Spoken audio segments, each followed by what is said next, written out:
One of the main tools every artist needs is a way to keep their brushes clean while painting. So unless you like spending big bucks on art supplies, stick around and I'm going to show you how to make your own disposable paintbrush washer.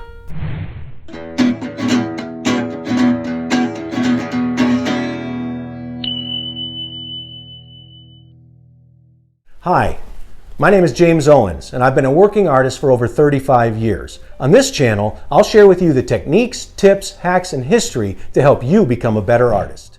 If you go to the art supply store, you'll find a number of products used to clean your brushes and hold your solvent. But the problem I have with those is twofold. One, they're expensive. Here's one for 40 bucks.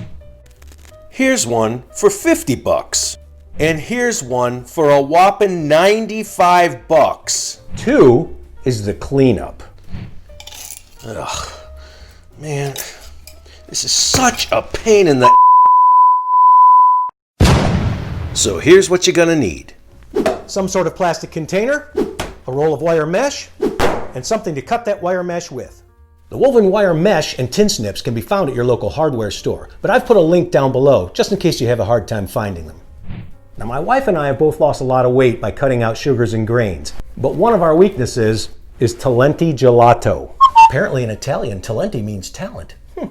Aside from being freaking delicious, it's perfect for our brush washing needs. The size is just right, it resists the solvent, and the lid screws on so the solvent doesn't evaporate.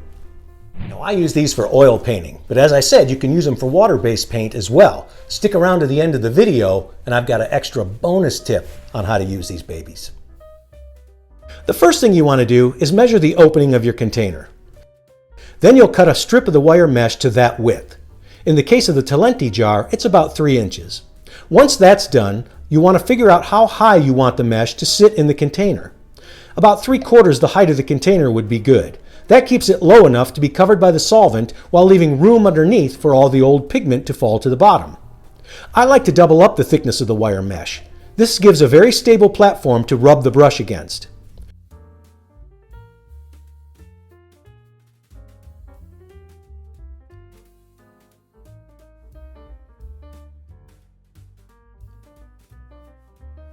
Pop the mesh into the container and robacie mavas brava, and you've just made a really great brush cleaner and saved a ton of greenbacks to boot.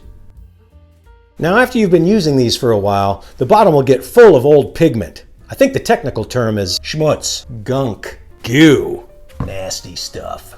When using solvent-based paints, just wait a few days for it to go clear at the top, then pour off the good stuff for later use. Then just screw the lid on and dispose of it. Now you'll want to check with your local area to see if they have a place to dispose of old paint. I like to make up a bunch of these in advance. That way you have them stashed for when you need them. And think of all the ice cream you get to eat. What? I'm saving money on art supplies. Hey, if you're getting value out of this video, be sure to smash that subscribe button and that notification bell so you won't miss any of my upcoming videos. So here comes that final tip on how to use these brush washers. Don't just use one when you can use two. I always keep 2 brush washers going on my easel at all times. One for when your brush is very dirty, and the other one for when you want to do a final wash of that brush, or if you need cleaner solvent for lighter colors. I'd love to hear from you down in the comments if you found any other cool ways to keep your brushes clean while painting. Well, I hope you found this video valuable, and so until next time, go make something cool. Owens out.